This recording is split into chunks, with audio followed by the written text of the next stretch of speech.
This is All Out Politics, news, debate and opinion from the heart of Westminster. Well, the allegations of sleaze hanging over Boris Johnson aren't going away, but are they resonating away from Westminster with just over a week to go until local elections? Are they likely to be on the minds of voters as they head to the polls? Well, joining me to discuss that are the chief leader writer at the Observer newspaper and the former senior policy advisor to Ed Miliband, Sonia Sodha, and the political commentator and former Downing Street chief press officer Mo Hussein. Thank you both very much indeed for joining us. Sonia, what do you think? I mean, clearly this is important to people like us, people in the political world. The conduct of government matters. Does it matter at election time to voters, do you think? Well, I think a lot of that depends on what else is going on in the world. And I think it's certainly true to say that it hasn't had the impact on the Tory polling lead that you might expect in quieter times if there was less going on. So the government, I think, is still really enjoying the sort of much touted vaccine bounce. People feel really happy about the way that vaccine rollout is going out. And I think the government is getting the credit for that. I don't think that matters, that this doesn't matter. I don't think that that means that this doesn't matter to the public and that Conservatives can just stop worrying about it and that it will all go away for them, though. Far from it. I think that the way that the public sees politicians is quite complex. I think public attitudes can actually shift and change quite quickly. I think sort of 6 to 12 months from now, the vaccine bounce will sort of be an almost distant memory, just as, in fact, people's sort of happiness with how the vaccine rollout is going has sort of kind of overtaken the upset that there was at the incompetence of government, the awful death toll that the UK has seen from COVID. So things can change quite quickly. And I think the concern for the Conservatives has to be is that actually Labour and others are really landing quite successfully this narrative of cronyism, of corruption, of sleaze, of a Conservative Party that's out of touch with normal people. I mean, look at the fact that Boris Johnson and Carrie Simons reportedly thought that, you know, they were really snobbish about the John Lewis furniture that Theresa May had got into number 10 Downing Street. They thought it was a John Lewis nightmare. I mean, that just goes to show how out of touch they are with normal people. And I think that narrative is landing, and it may not be enough to swing the polls and, you know, people's votes in just a week's time.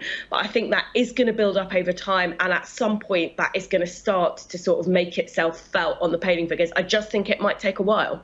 There was, Mo Hussein, one poll yesterday, month on month, a YouGov poll showing a 5% drop in the Tory vote, although they're still in the lead. So do you think people are beginning to be switched off by Mr Johnson and the Conservatives?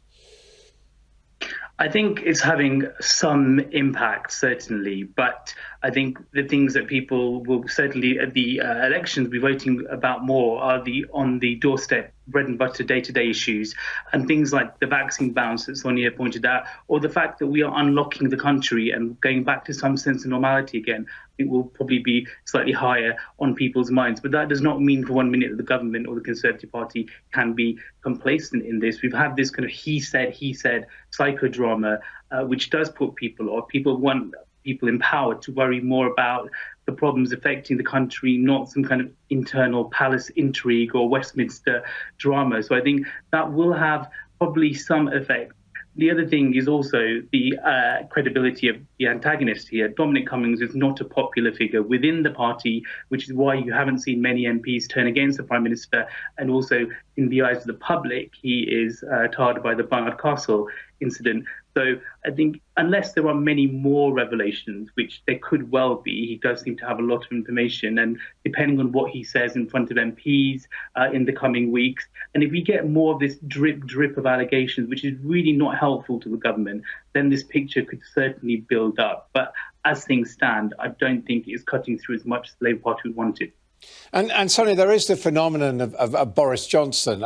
You know, many aspects of what we're seeing in this is remote nature to the truth, his flamboyant use of language and all the rest of it. I mean, we've known about this for decades, and yet he remains an extremely popular politician. So is it, in the end, as far as he's concerned, has he got almost a unique licence to have these sort of things as water off a duck's back?